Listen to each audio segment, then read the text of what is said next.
Alright, what's good, ladies and gentlemen? MHE back again with another video. Man, it's been a crazy week to kick off September football, man. College football is here, and NFL is finally here. You got players spitting on players. You got coaches in a hot seat after the first week. You got unbelievable comebacks, upsets.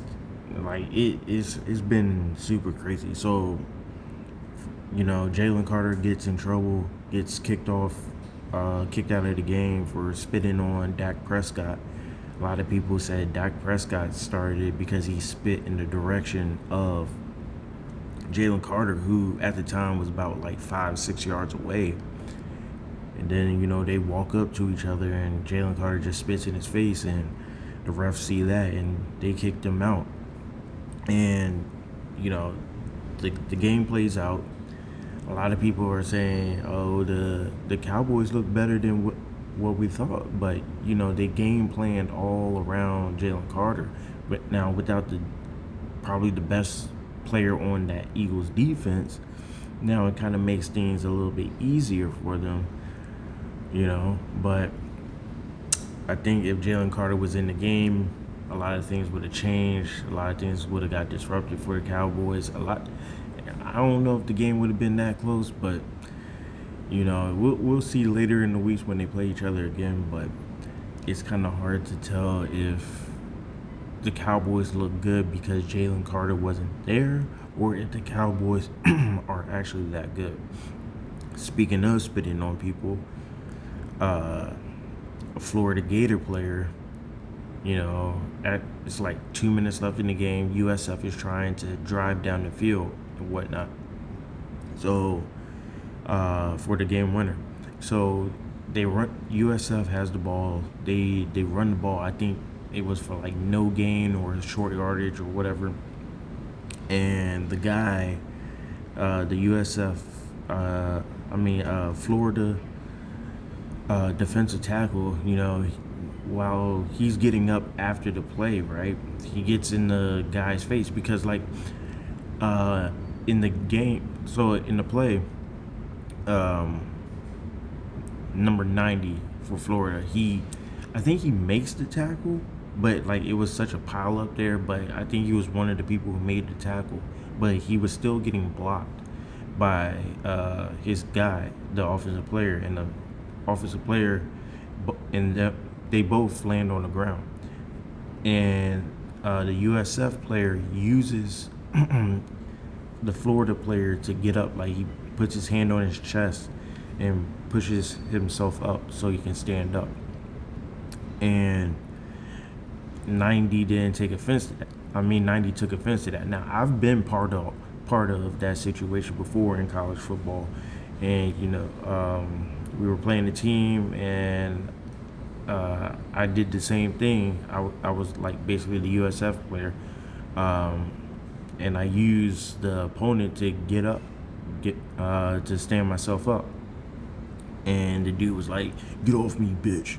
So I kind of know or can assume about what was said, but I don't know exactly what was said in that scrum. So, but I'm assuming something like that happened, and the USF player, pretty sure he probably said something, or what, or something, right? But it had to be crazy enough that number 90 of Florida stands up, looks him in his eyes, says something back, and then spits in his face.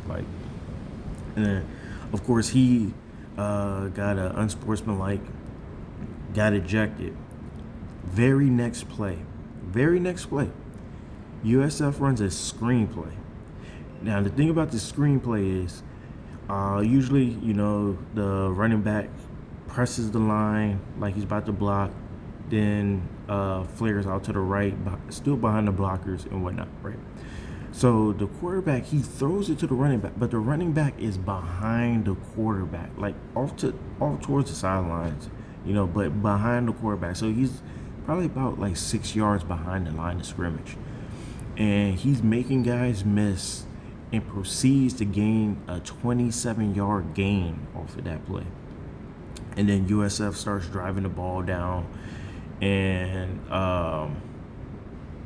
they basically get to the 1-2 yard line, 3 seconds left, and Nico Dramatica kicks the game winner. So I don't know if this guy thought he was Jalen Carter or whatever, but like there's some people who be like, who defend Jalen Carter and be like, man, I would have spit on him too. And then you got your friends amping you up and be like, man, you know damn well you would not spit on no player and blah blah blah. And then they fire back and say, well, watch. If I get in that situation, watch. And then boom. Could have been one of those situations or not, but I don't know. But it's crazy. Also, the Bills and Ravens played last night, and first off, I fell asleep on the game when it was like 40-25. But I woke up and saw the Bills won by one. And even though they won by one, I mean, it's still crazy that they did, because they were down, what, like 15 points with 3 minutes left against a team that likes to run the ball, which is crazy. But uh, apparently, Derrick Henry, well, not apparently, he did, got the ball punched out, and that just led to, I believe, the game-winning drive or something like that. But the most, I guess, talked about thing in the game, other than people giving Derrick Henry the CD Lamb treatment, is the fact that a Bills fan smacks Hopkins in the head, and then he proceeds to smack Lamar Jackson in the head, and Lamar Jackson pushes the fan back into his seat, and then proceeds on with the team. That fan has been banned from not only Bill Stadium but all NFL events indefinitely. So I always question, like, even though I work at a venue, like, how do they know when that person is entering unless they have cameras that have facial recognition?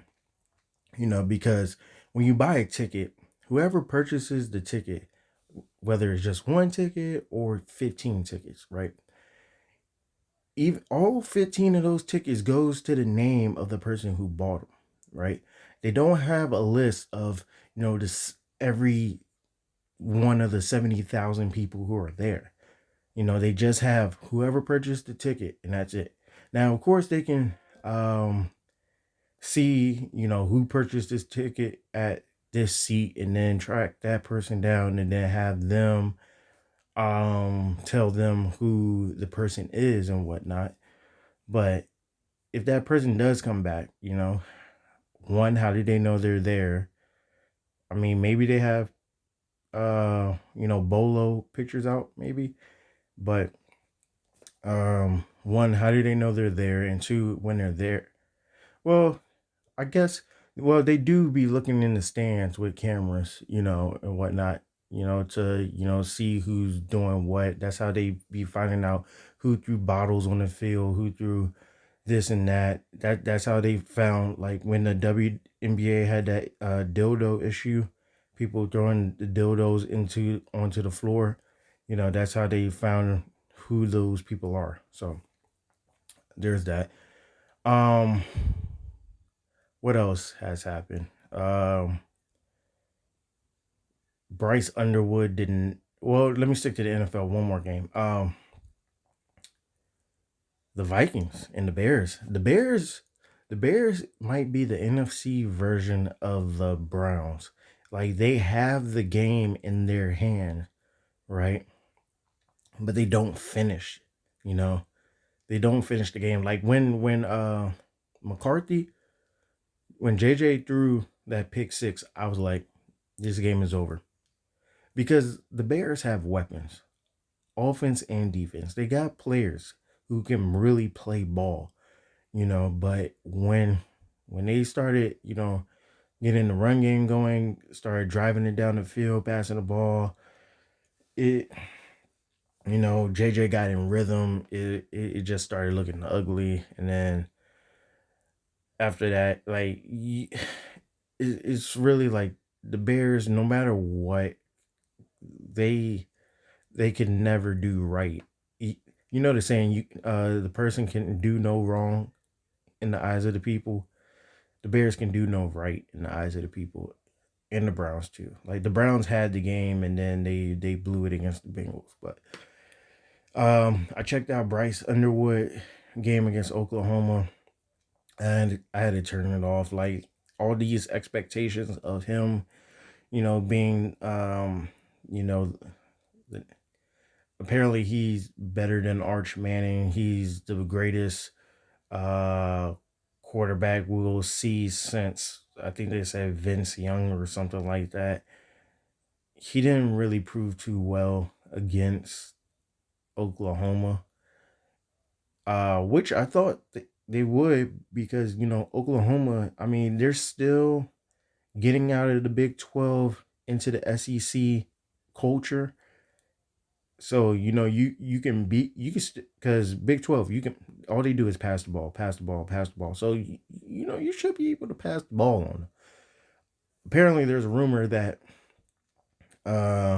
Moore, Michigan's head coach, been trying to call QB zone runs and stuff like that. But yeah, Underwood said he don't want to waste his talents on doing stuff like that. He wants to prove that he can throw the ball. Fact check that before y'all, come at me, because, like I said, it's rumors. It's rumors, speculation, right? But anyways, um, they do that. I mean, they do that. Underwood, I think he threw for less than 200 yards or something like that. I had to turn the game off. Virginia Tech was playing, and man, my Hokies look absolutely terrible. We might have to fire Brent Pry, because how are we up 20-10? I think I have. We're up 20-10, and then we end up, you know, giving up 34 straight points. Man, it really just don't make sense to me. Like we ain't been good since Bud Foster and Beamer. They're second to last year, third to last year. We ain't been good since Beamer said he was leaving, man. And oh my gosh, we even lost to UVA in Bud Foster's last year, man. It's terrible. But hey, this has been a great first week of September football. Hopefully the rest of the month is good. Hopefully the rest of the year is great. I'm expecting great football. Um, whew, uh, that's pretty much it. Until then, I'll see y'all on the next one. I'm out.